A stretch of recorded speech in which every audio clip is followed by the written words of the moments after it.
This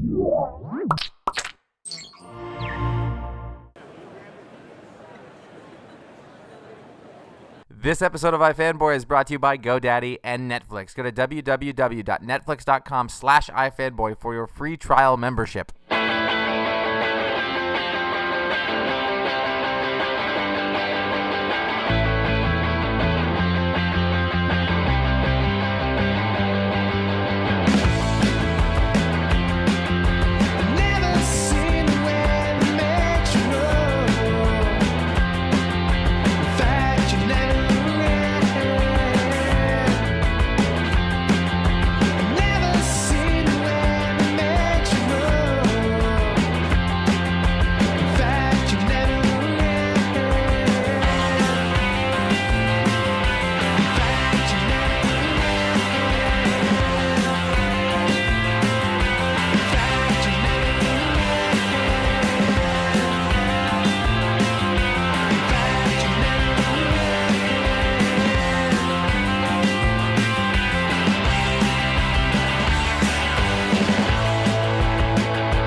With multiple Eisner Award-winning Skottie Young. How you doing, Skottie? I'm good. So my head's like this big. Huge. You couldn't even fit it in the door.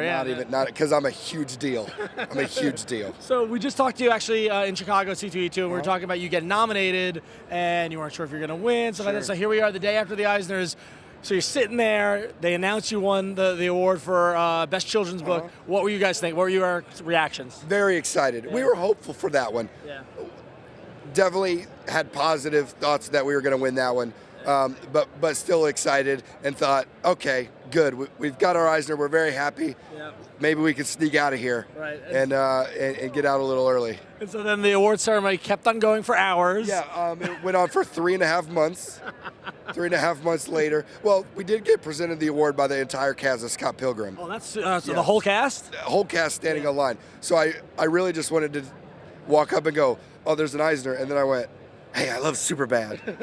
And then I looked at Brandon Routh and was like, oh, you're not as big as I thought you were. It's kind of distracting, your big like award-winning moment and like movie stars. Yeah, like huge movie stars are just standing there. And they're all going like, congratulations, congratulations. I'm like, why are you talking to me, movie star? I'm freaking out. It's kind of disarming, right? Yeah. Did you get to give a speech or? Yeah, just do a quick thank you. Yeah. And like leading up to it, I'm thinking like, ooh, how am I going to be clever and funny? No, I just got up there and was like, oh, thank everybody. I love everybody. Well, amazing you can remember it. I mean, my head would probably be spinning. Yeah, at that point, I just thanked Marvel for letting me, draw cartoony comics for almost 10 years, Great. So, yeah. So then at the end of the night, you were nominated for a second award for, what was it, Best Limited Series? Best Limited Series, yeah. And everyone thought Blackest Night, hands down, but apparently Wizard of Oz is better than Blackest Night. I crushed Jeff Johns. Sorry. So right now, listen, I think it should go like this. If you beat somebody in the Eisners, you eat their heart, digest it, and get their salary. Oh. And he's a good salary to get. Right? That's what I'm saying. That is what I'm saying. Yeah. So really, we were at the table. Sean Phillips was at our table. Yeah. Him and Ed. Ed wasn't able to make it, but him and Ed were up for that award. So I was in the process of getting ready to clap for either Blackest Night or Hopeful, which I love Sean Phillips and I love Ed, both as creators and as people. So I was literally in the process of getting ready to clap for them and send them on stage. So when they called our title, Eric and I both were caught so far off guard. I cussed a little bit. So you were shocked, right? Yeah. Really shocked. That's awesome. Congratulations. Well, obviously, I mean, I personally, when the book came out, I said they're going to win an Eisner. They're going to. You won 2. That's great. So do you both get one, or do you have to share? How does it work? No, we each get an Eisner for each category. Yeah. Have you played with the little spinny globe? Yeah, and the funny story about that is once they give you that little globe, Eric was saying his thank yous first. So I'm kind of behind him and I'm looking at the globe. Now there's an inscription on it on the globe, but that was facing backwards, and I didn't know it spun. So I actually thought, wow, this isn't a great design, because it's just a flat, plain globe. I thought this would be cooler. It wasn't until we got off stage to the little photo op area that when we held it, the guy came up and goes, "Could you spin that around?" And I went, "Oh, sweet. That's awesome." So I'm literally up there dissing the Eisner Award design. That's how cool I am. Nice. So you got more Wizard of Oz coming for us. You know, another. You just finished the second volume, right? Or Yeah, we just finished Marvelous Land of Oz. I usually take a little bit of a break between each one to recharge, do some designs for the next run. So in September, I'll start on Ozma of Oz, the next one. Cool. Another 8 issues and a hardcover out the following year. Great. And Eric's still on board, and you guys, the team. Yeah, we got hit up by Nate Cosby, our editor, the other day, and said, "Hey, you know what? You should kind of let me know how many of these, how long you want to do this." And I said, "Look, how long you guys writing checks? You keep paying me, and everybody keeps buying it and enjoying it. This is the funnest job I've ever had, so I'll keep doing it forever." I'm here with Peter Krause, artist of Irredeemable. How you doing? I'm doing fine. Very good. We are at the Graphically booth. Now, you returned to comics to work on Irredeemable. Yeah. It was your grand return. How's it been, sort of being back in the middle of it, doing pages every day? I remember how hard it was, and it's just as hard now, but very enjoyable. It's a lot of fun working with Mark Waid on the book, and we've got a great crew at Boom, Andrew Dahlhaus on colors, Ed Dukeshire doing the letters, so it's been a lot of fun. What was it about the story? I mean, we've seen a lot of superheroes gone bad stories. Was there anything about the story that was like, wow, this is something I really totally want to be part of? Well, Mark is a great writer. I don't think I have to, elaborate any more than that on that's the real key to me. The other thing is that we've got all these people, besides just the Plutonian, that are making choices in difficult situations where there is no clear-cut good or bad. There's just a little bit better, a little less bad kind of thing. I find that it's fascinating. I think the book really is about these choices that people are making in response to the Plutonian.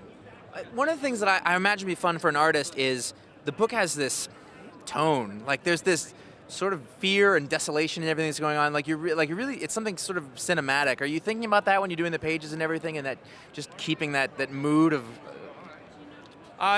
Yeah, I think that kind of springs organically from the material when you're doing this stuff.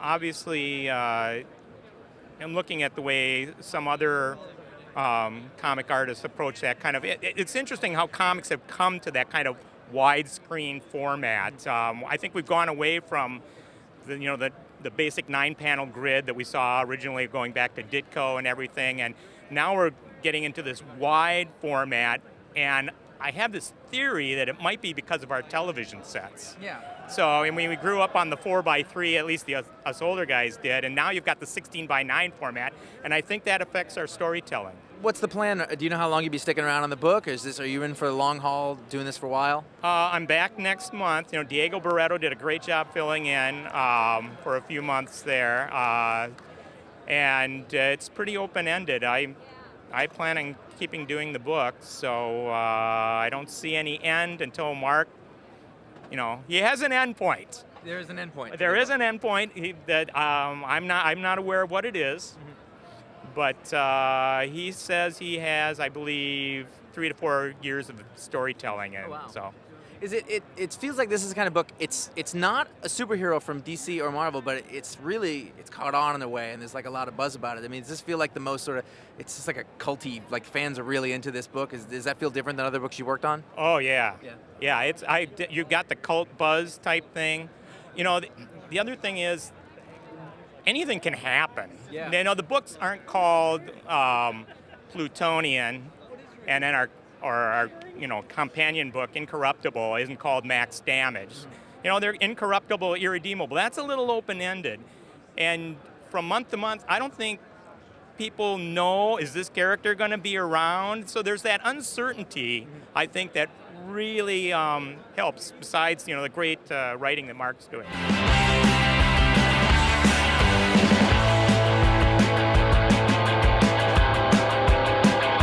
Sean. How you doing? I'm good, Connor. You know, I'm a little worried about my internet presence. Really? I'm at the con. Everybody seems to be on the line. Well, you know, there's I need to get on the there's a line. good place you can go to, you know, have a great web presence. Where's that? GoDaddy.com. GoDaddy.com? GoDaddy.com. Are they reliable? 99.9% uptime. You get free web host support. That's great. That's amazing. I have an Android phone, and you have an iPhone. They have an app where you can manage all your domains there. Gordon, do you have a BlackBerry? No, I have an iPhone. Well, if you had a BlackBerry, you could also download your app there too. Exactly. So you go to revision3.com/GoDaddy. You can get a list of all the offers and coupon codes there. But the one I picked out for you special is FAN10. If you use the coupon code FAN10, you get domain names for just $7.99. Even you can afford that. Even you, Gordon, the intern who gets paid nothing. I can get how many domain names? As many as you want, unlimited. For $7.99? Well, no, you get one at a time. Oh, but okay. yeah, but you can use it multiple times. Fantastic. Yes, fantastic. FAN10. So check out GoDaddy.com for all your web hosting needs. And revision3.com/GoDaddy for all the deals. I'm here with the artist Chris Burnham. How you doing, sir? Pretty good. Yeah, very good. So recently you had a one-shot that you did the art for with Joe Casey, did the writing. Officer Down came out. Officer Down, hell yeah. Yeah. That seemed like a hell of a lot of fun to draw, was it? Or? Yes, it was. It's just a blast. You know, coming up with the most, violent, obscene images I can, and just like, big dude that just keeps getting shot and keeps coming back for more. It's like my 13-year-old self just like channeled through the, the technical abilities of a 32-year-old comic artist. So it's like, yeah, it's pretty fun, and people, I am absolutely blown away by how much people like it. Like it is shocking and flattering and awesome. Like, yeah. It just worked. I mean, Yeah. even down to the mustache, it just worked on every level. Yeah, I don't know. I mean, under different hands, or maybe if it came out 2 years ago, it might have been as well received. But something about it just totally clicked, and people got it. I mean, that's the thing, is that people got it. Like, because it is retarded. I mean, it's really, really stupid. And if you're hoping for Watchmen, you're going to be disappointed. But like, I mean, from the opening caption is, can I say fuck? Sure. Yeah. It's the internet. Yeah, I mean, the opening caption is motherfucking LA, so it's just like, it just immediately starts you off knowing that this is just outrageous, and just about everyone seems to be in on the gag, and people like it, I like it, it's awesome. We were talking about it, we said it's very like an American Judge Dredd almost. Yeah, absolutely, yeah, I mean, yeah, I'm not a giant, Judge Dredd fan, but I've read enough to know that I love it, so Awesome. it's definitely there. So you're here with also with your work. You've been working on the Amory Wars, Yes. and that's kind of a big deal when Claudio Sanchez comes signing. Were you in on any of those signings? Yeah, I went to all the signings, and lines around the booth. I've never been part of a 200 person long line, and all sorts of money being thrown around buying all the books, which is kind of cool. And some girls were crying over Claudio like he was the Beatles, and I Really? have never seen that. That was awesome. That's cool. Yeah. How's been working on that book, Ben? Has you been having fun with that? I mean, that's super detailed and stuff. Yeah, it's wild. I mean, I've never really had to draw spaceships. I mean, spaceships are kind of the thing that I doodle in my notebook when I've got nothing else to do. So, I'm drawing spaceships and planets and galactic overlords and crazy demons and yes, all sorts of bonkers stuff. And Peter David scripting it, so it's like, it's like a real thing. It's pretty cool. Excellent. And I heard something with Hack Slash you got going on? Or? Hack Slash, I'm super excited for this Hack Slash thing. Yeah, there's a Hack Slash book coming out this fall called Hack Slash Trailers 2. Something Hack Slash Trailers The Return, I don't know, something like that. And I wrote a 6-page story that's going to be drawn by Stephen Molnar, who's really good. And it is the villain is called Butterface. It is the start of the world's greatest exploitation horror franchise. It's awesome. Excellent. That sounds like a blast. Awesome. Yeah, I'm pretty psyched about it. Well, it sounds like you're keeping busy, so that's great. Coffee is a good thing. What are you in line for? Thomas Jane. What's going on with Thomas Jane? He's doing a free signing. Ooh, free signing. That's not bad. Are you like looking for a message, or what are you gonna get from him? Anything. So what are you standing in line for? The Green Lantern with Warner Brothers. What are you hoping to get from this? An autograph. Is that it? Yeah. Are you hoping to get like a part or anything? Like maybe a role? That'd be pretty cool, but mostly just the autograph. All right. So what are you in line for? Community. What for what? For community. Like for what though? To get their autographs. Oh, so who's up there? Do you know? I see Joel McHale and Chevy Chase and all the other guys I love. Chevy Chase? No shit. From Christmas Vacation? Yes, it's the Griswold from Christmas Vacation. Awesome. So what are you standing in line for? It's Thomas Jane. Thomas Jane. Oh man, I hear he's huge. It's pretty big. Didn't he? Did he pee on a wall last year? Did he? I don't know. Maybe that's somebody else. So, what are you waiting in line for? We're waiting for Mark the Man Hamill. Mark the Man Hamill. No shit. That's Luke Skywalker, right? Absolutely. And is that what you're hoping to get, like a Luke Skywalker autograph? Want to meet Luke Skywalker? You know, shake the hand of the last of the Jedi Knights, and yeah, get an autograph. Okay. So, what are you waiting in line for? Julie Benz's autograph. Oh, what? Who? Julie Benz from the new show, No Ordinary Family. Oh, isn't that the one that Michael Chiklis is in? That's absolutely right. He terrifies me. He terrifies me too. Is he giving autographs? Yes, he sure is. Are you gonna get one from him, or are you too scared? No, I think I can man up and do it. Good for you. Have fun. I am here with Michael Broussard and Ron Mars. How you guys doing? Doing good. I'm good, thanks. We're here to talk about Artifacts #1, which hits stores this week, but if you're at the show, you can get it now. I read it. I was on it, and it's a big... You've had big sprawling epics happening in the Top Cow universe for a good long while, and this is another one. You want to tell us about what it's about? This is bigger and sprawlier.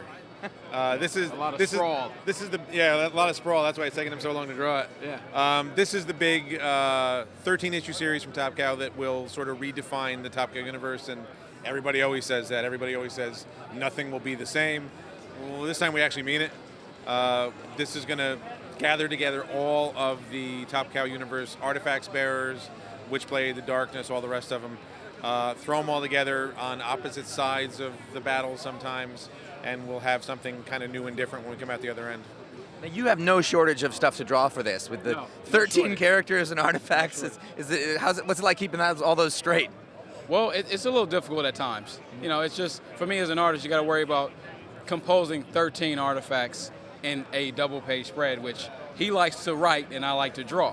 So it's a bit of a task, but I'm having fun. It's having fun. Yeah. I noticed that the sort of coloring and style that was used in yours was it was a little different. I don't know the artistic term.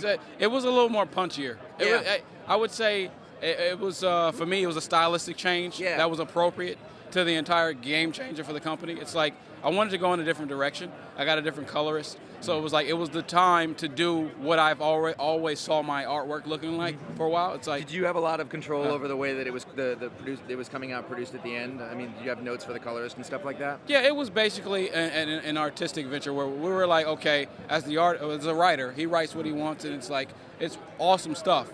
And it's like, from my end, I wanted to live up to that. So everything that I had in mind, I wanted to project into the book. It's like, when it comes time to the finished product, it's like, whatever ideas I had, I wanted to be in that. So it was just a thing where all the things that I wanted to do as an artist, I wanted to convey to the colors, like, okay, these are the ideas that I have, and hopefully, you know, and yeah, it just came out. It came out really good looking, and it was definitely a step for your art. It looked different, but it looked really good. It was a nice change. Yeah. It must have been gratifying to see it all sort of come together in the end. It was. I worked in the Darkness for a while, and I had to stick with a particular style because that's how I started out. Not that my style is completely different now, but it's just things that I couldn't do during the Darkness. I wanted to just go all out with this one and say, all right, everything I wanted to do before, I'll do in this one. The colors that I want, I'll get it on this book. Right. And it was Sonny Go, who was awesome colors from IFS, and he's like a mind reader. Yeah. So. Now this is for you, Ron. Like, you've had several sort of big stories happening with Witchblade and the universe and things like that. And I found that each of them is they're all pretty good starting points. Even, as you keep going forward, like, it's a good jumping on point. Has that been, is that something you think you do particularly well? Is that something you're paying attention to, always making sure that there's a place where people can start? I hope it's something I do pretty well. It's absolute minimum. That's the writer's job, is to make sure that you can pick up the issue, even if you're not familiar with it, if you haven't been reading the books and have been steeped in the continuity for 20 years. You should be able to pick up an issue that has a #1 on it and just dive into the deep end of the pool. So hopefully, with everything that we've done, and especially with Artifacts now, we want it to be accessible. We want people to understand who the characters are, understand what's at stake, and then just be able to jump into the story. Now 13's a lot. Are you worried about keeping that many things straight, or is that a number that you had to have for story purposes, or it's like, I'm going to challenge myself and have 13 things and elements? Yeah, well, 3 would have been a lot easier, but we had already established that there were 13 artifacts. We hadn't revealed all of them, but the notion was that we were probably going to bring them all on stage at the same time. Yeah, 13's a lot to juggle, but that's part of the job. We got to, it makes it a little bit more difficult to make everything accessible and understandable for somebody who hasn't maybe been reading Witchblade in the Darkness for the last 5 years. But again, that's that goes with the territory. And if you're going to tell this kind of story, you got to figure out ways to do that. And then recently, because you've got this coming out, you had Magdalena very recently, you had Velocity come out, and Velocity was getting huge, great reviews all over the place. It's gratifying, but I also know that I'm, riding on the coattails of an awesome artist and Kenneth Rocafort. Just like for Artifacts 1, I'm riding on Michael's coattails. I mean, that's, in addition to making the thing accessible, one of the writer's jobs is, get your head down, stay the hell out of the way, let the artist do what he does. You've got quite a stable. I hate to use that term, but you're working with a lot of great artists right now between those books. I actually refer to them as my bitches, but it's probably not the politically correct term. Yeah, I'm actually super blessed to be working with the guys that I'm working with. I've been very lucky throughout my career to have hooked up with guys that I click with, just in terms of telling the story, but also when we need that kick-ass double-page spread, Michael brings his A game, and it's it's literally a piece of art that you're getting in the middle of the book. I would go as far as to say it's not just him writing on our coattails. It's like we both have a hand on each other's coattail with this quality of writing. Yeah. It's like he doesn't give you anything where you have to sit down and go, well, what the hell does this mean? Let me call Ron and figure out what the hell is. No, it's like it's clear, cut, and dry, and you're like, oh, this is awesome. I'll draw this. I mean, it must be really good to work with a guy. I mean, you've been around a long time. You're not going to be making the rookie mistakes. You're going to give him what he needs. And that's exactly what it's exactly what most artists need. To work with someone, especially if you haven't had a lot of, if your body of work isn't as large. Like me, I haven't done a lot of books. I did the Darkness run. I did a couple of one-shots at Top Cow. But for the most part, to work with a guy like Ron is awesome. Because it's just one of those things where he, like you said, he doesn't make those newbie mistakes, and it just makes it that much easier. Because drawing 13 characters in an arc this big with a writer that is inexperienced, that would have been a fucking nightmare. Yeah. So I'm lucky to work with this guy. So this story, how long does the Artifacts arc go on? And it goes into the other books, goes into Witchblade and stuff too? It's 13 issues total. Michael's doing the first 4. We're going to swap out art teams as we go, just because we don't want to kill them. And also to keep us on track schedule-wise, we're going to have more than one issue going at once. So it's 13 issues total. We'll reflect what goes on in Artifacts in Witchblade in the Darkness when it's appropriate. We're going to make sure that if there's a major event in Artifacts, like a character death in issue 1, hint hint, it's reflected in a book that matters. It really is too. I read, yeah. You got me. Good. We wanted it to be a surprise because I think getting shot in the face usually is. We want to make sure that Witchblade and the Darkness still read by themselves completely coherently, and they're not interdependent. But if you are reading Witchblade, Darkness, Artifacts, you kind of get a better picture of the entire story. So we hope everybody reads all of them. But if somebody just wants to sign on for Artifacts 1 through 13, they'll get the entire story. So I'm here with Joe Kelly. How you doing, sir? I'm very good, thank you. How are you? Good. So here at the con, we got news that you're doing the one-shot for Megamind, the big animated movie coming out. Yeah, DreamWorks wanted to do something special for the fans. This movie is really like a testament of their love for comics and superheroes in the medium. So they asked me to write it, and it's a really fun movie. I've seen a bunch of rough cuts, and they wanted to do sort of like, it's not exactly a prequel, but it sort of sets up the characters, what the story is basically, and it's funny as hell. So I got a chance to do some comedy. That's great. And so from what I've seen of the trailer and stuff, it seems like it's taking a lot of those superhero archetypes and kind of having fun with them. Was that having those toys to play with, like a crazy the mastermind villain and stuff like that? Does that give you a lot to work with for the one shot? Or? Oh yeah, absolutely. The writing is great, and those guys really know comics. They really love comics, and there are some scenes in the movie where they're actually like literally shocking. They show some really cool stuff at the panel because they want to push it in a new direction, and that's what's so cool about like all the DreamWorks stuff. They take something that you recognize and then just really twist it. And the comedy's been, is my favorite part, obviously. Right. there's some really funny bits, and they did a great job with it. And you know, even the team like putting together DreamWorks artists and Wildstorm artists all to get the book done, just shows like they really love this stuff. So as you're writing it, I mean, you got Will Ferrell doing a voice, Brad Pitt doing a voice. Do you hear them saying your dialogue as you're writing it? Or? Yeah, a little. Exactly. That's what I tried to do. I was lucky enough to see a couple of these rough cuts, so I really had Will's voice especially, like really to try to get that Megamind voice is important.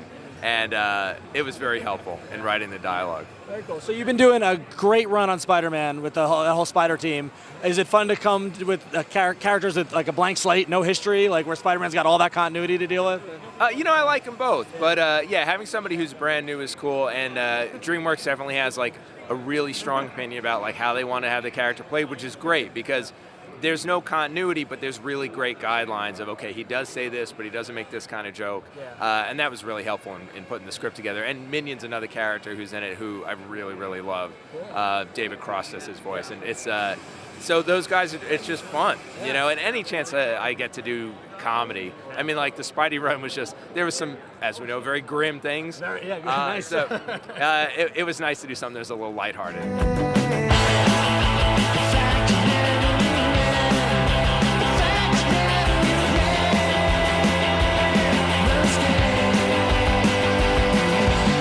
So we're here at Comic-Con, and I'm thinking comics are great. Comics are great, but there's a lot of other stuff here too. And I want to watch movies. There's a lot of movie stuff, and it makes me, I want to curl up and watch a DVD later. Do you want to do that? Yeah, I kind of do want to do that. Excellent. Josh likes the movies. You like the movies, Josh? I'm in the movie. I want to watch movies. I got to study the method. If you want to watch the movies, Netflix is the place you need to be to get to rent your movies. You can rent them, get them in one business day. They mail them to you. There's no late fees. Can I stream them as well? You can stream them from your PC, your Xbox 360, your Nintendo Wii, your PS3, and pretty soon to the iPad. They've got an awesome iPad app where you can stream there. Just $8.99, unlimited streaming, unlimited rentals all the time. Fantastic. Yes, indeed. Let's do it. So if you go to www.netflix.com/iFanboy, and don't forget the www, all right? www. All right? .netflix.com/iFanboy. You can sign up for as low as $8.99 for an unlimited plan. Wow. So we're here with Jeff Loeb. How you doing, sir? I'm doing fantastic, thank you. You're having a pretty good year so far with all the Hulk stuff and the new gig. It's pretty mind-blowing, but not unexpected at Marvel, because you know, just the guys over here are just full of surprises. Yeah, exactly. So I want to talk to you about the Hulk stuff first. So we've the big reveal. We now know, years in the making, Red Hulk is out. How has the reaction been, the fan reaction? Phenomenal.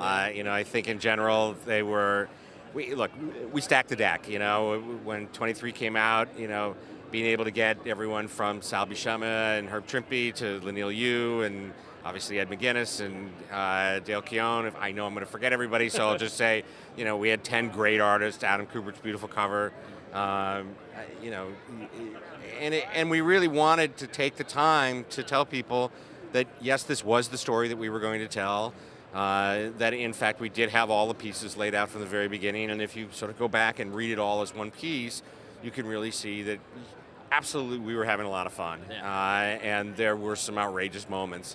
But you know, the whole plan always was to introduce the Red Hulk and his adventures into the Marvel Universe, tell you his story, and then with issue 24, we'll be wrapping up that particular part of that story. Cool. So one of the things that people have commented on that have read 24, which is out in August, is that you really do get the sense of it all was one big story.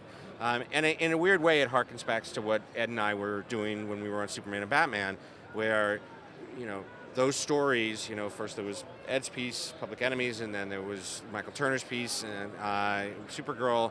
Then I did the thing with Carlos Pacheco, Absolute Power, and then the last piece, which was Here Come the Maximums.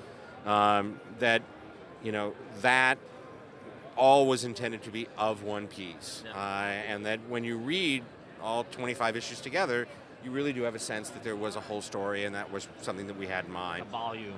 And that's where we are with the Hulk. And so, you know, when 24 ends, you'll have a real sense as to, you know, where the whole story was going, what our plan was from the very beginning, and what will be happening next for both the Hulk and for the Red Hulk. Right, cool. And so you're sticking around on the Hulk books, right? I mean, or are you done? That's actually the big announcement that we'll be doing here in San Diego. And you guys will have it first, but afterwards. Yep. The 24, Ed and I will be leaving. Okay.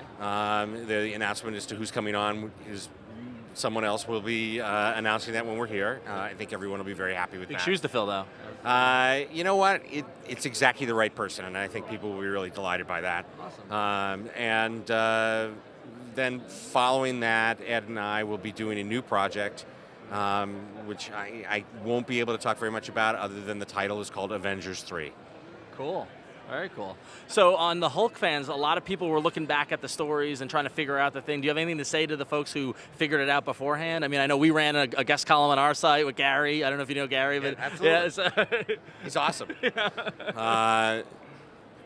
I've always felt very strongly about when you do tell a story that has, I don't like to say a mystery, but instead a secret, that unless you've told the story properly, the audience should be a little bit ahead of you.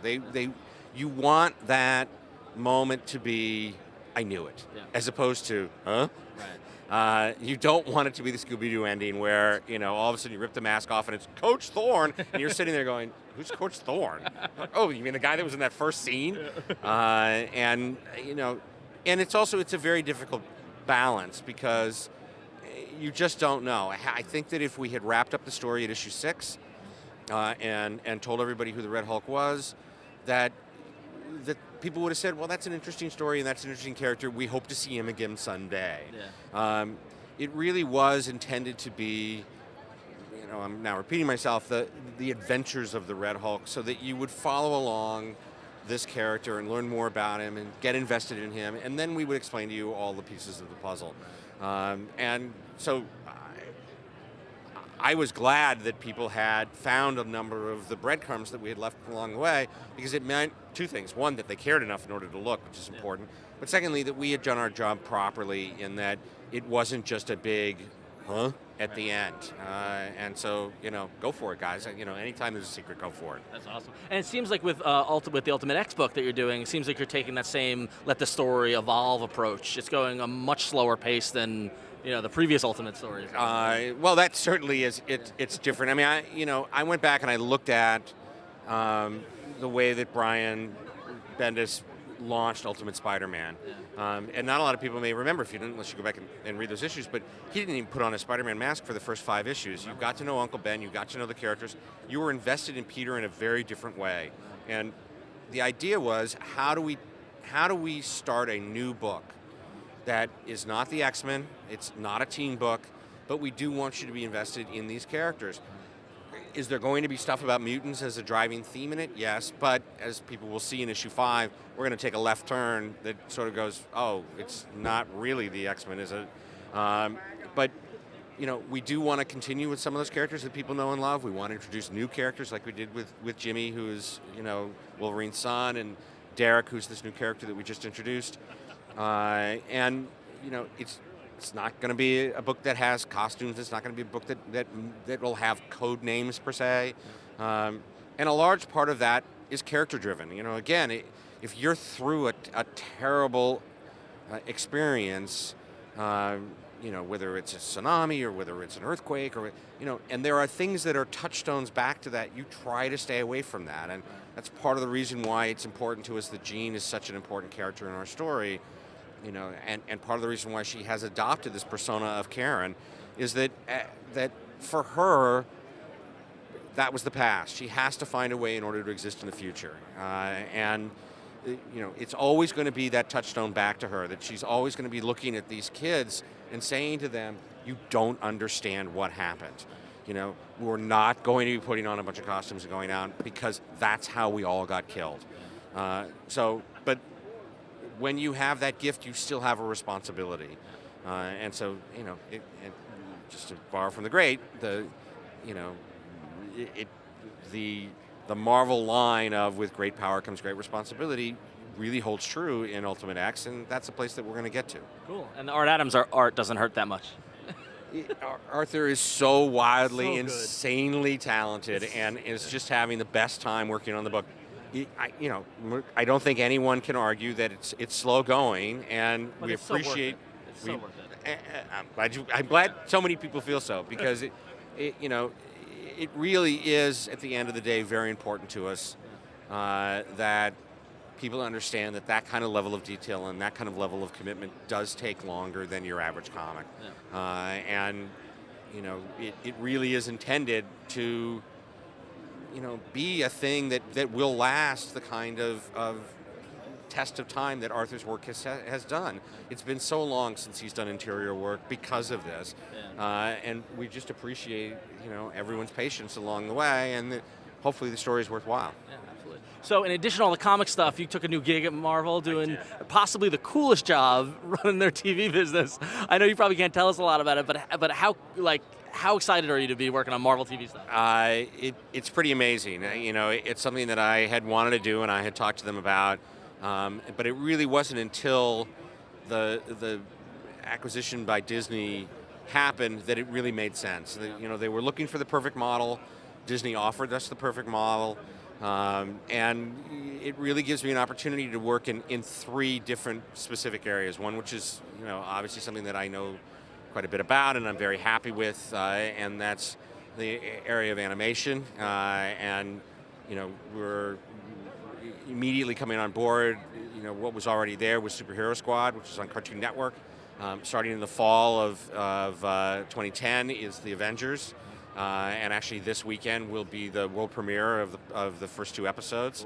Cool. And that look just outrageously great. That show will run for 52 episodes, so they've made a real commitment to that. We've just started, and we'll be making announcements hopefully this weekend about the people that are going to be involved on Ultimate Spider-Man. Cool. And it's not what you expect, but it is really, really super cool. And we're looking for that to be on Disney XD, as well as the Avengers.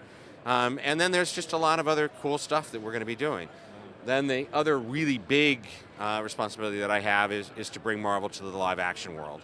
And my relationships with ABC Family and ABC Studios for the ABC network, that's where the Marvel television is going to be headed to start. We are looking at very few properties. The best way that I can describe what we're going to be doing is if you take a look at the feature division and you see how they very carefully rolled out what they were going to do. First it was Iron Man, and it was Iron Man 2. Then they made the next leap up to actually doing 2 movies in a year with Captain America and Thor. We know what's coming on the horizon, and that's the kind of way that we're going to be approaching television.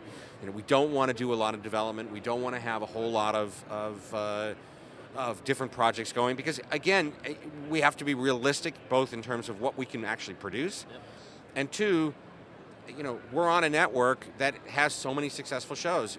You don't want to be developing and not actually get on the air. So, we want to pick the right show. We want to pick the right showrunner creators, put those people together, and come out with something that'll be pretty amazing. And what we've got planned initially, what we're talking about, for me, just as a fan, I'm hugely excited. So I can't wait to be able, primetime Marvel show? I don't think it'll get any better than that. No, so, exactly. I'm here in the DC booth with Grant Morrison. How are you doing? Very good. And the big DC announcement this time around was Batman Incorporated. What can you tell us about that? Well, basically, I don't want to say too much because we haven't reached the end of Return yet, or we haven't reached the end of Batman and Robin, and so there's a few twists still to come. But the idea was basically we got Bruce back, and the return of Bruce Wayne, to make that title mean something, it's almost like here's Bruce instead of Batman. As I said yesterday, when we did the Batman of Zura and R, it was kind of, this is what Batman looks like without Bruce Wayne, and it's this really savage, kind of heavier than Frank Miller style Batman. So this idea was now, let's put Bruce heavily back into the equation. And I'm a real big fan of a Peter Sellers movie called The Magic Christian, which is about the world's richest man and how he uses his money to set up these big Mission Impossible style scenarios to mess with politicians. And so I really like the idea of like this, a guy who's so rich but he's on our side. And it was that, so that was the notion of what happens when Bruce takes control of Batman and turns it into a franchise, a global franchise. So you're really bringing the businessman Bruce Wayne back into the character. Very definitely, but also him and Batman are so indivisible now. It's kind of the businessman Batman, and it's all new weapons, new machines, it's kind of his whole operation triples, you know, and we find out why that is at the end of the first 12. There's a big reason for what he's doing. So is this part of a plan you've had for a long time, or has this come along as you've been writing Batman the last few years? Yeah, this happened quite recently. You know, I thought I would end with Batman and Robin, but then again I thought I would end with RIP, and suddenly you get an idea. Yeah. And suddenly I was looking back through the work and I thought there's a few threads from the very beginning of this story that we haven't really concluded, and suddenly out of that came this big idea. So I'm going to do another 2 years. The first year is big setup, you know, kind of team-up book where it's Batman with a lot of different characters and setting up new characters around the world who are going to be Batman's allies. And then at the end of those 12, we're going to find out why that is. And the second year is just a 12-part story, which is my biggest Batman story ever, I think. That's saying something. So one of the things people really seem to like about Batman and Robin is the relationship between Dick and Damian. How do you see them relating to each other? Well, I think they're a great pair of characters, you know. I mean, the dynamic between them is great to write, but what I love about it most is the way Dick Grayson is just so quietly taming the kid. You know, and we get to see Bruce with Damian in Batman The Return, the David Finch book, and it's a very different story, you know. So, but Dick Grayson, I love it because he's dealt with a lot of superheroes, he's been in a lot of teams since he was a kid. And I think he just does things very quietly. He's figured out exactly how this kid works. And we've watched him over issue by issue, just gently guiding him and shaping him and changing him until the kid actually really respects Dick Grayson now and he wants to be a superhero. He's almost a better father than Bruce is, in that sense. Well, he's much better, of course he is. I mean, Bruce would only make Damian worse, I think, you know, and we'll kind of see a little bit of that. But Dick Grayson understands things. He's a much more compassionate person. I mean, Batman's a good guy, but he's a good guy on a very high cerebral level, whereas Dick Grayson's emotional. He understands people. He works well in a team. Now, is Damian as much fun to write as it seems like he is? Because he's the character that people in the beginning didn't like because he was so unlike any other Robin, but people now love him. Well, of course. I mean, I kind of knew that would happen, and I wanted to do that. I mean, the best characters are the ones that you can take on a journey like that. Yeah. And I said way back, like last year, I said my ambition here is to make Damian like the Wolverine character, where suddenly nobody cared when he first appeared. He was just a throwaway character, and then once Chris Claremont started to develop that, he became immensely popular because we saw these new sides and nuances. And I wanted to do that with Damian. I think we're kind of, you know, people really like the character now, and he stands for something quite modern and new in the DC universe as well, I think. So when you're going to have another 2 years, when you're at the end of your next 2 years, suddenly another idea is going to strike you? Is Batman still fun to write? It's always fun to write. I mean, I kind of feel in my head, I think there's nothing I can say past this idea that I've got, but you know, who knows, anything can happen. I suddenly think, oh wow, that strand leads out there, or you never know, but you've got to stop sometime, you know.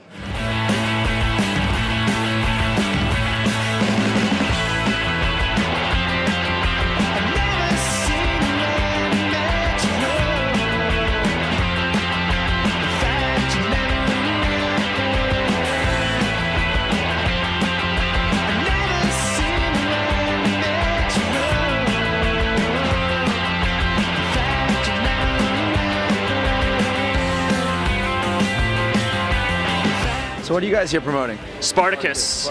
Blood and Sand, September 21st on Blu-ray and DVD. Check it out on the Starz Network. New season starts in January. I feel kind of uncomfortable. Why? I don't know, shirtless and massive. Oh, I thought it was just the amount of people here at Comic-Con. No, it's the shirt thing. Oh, okay. You can take yours off too.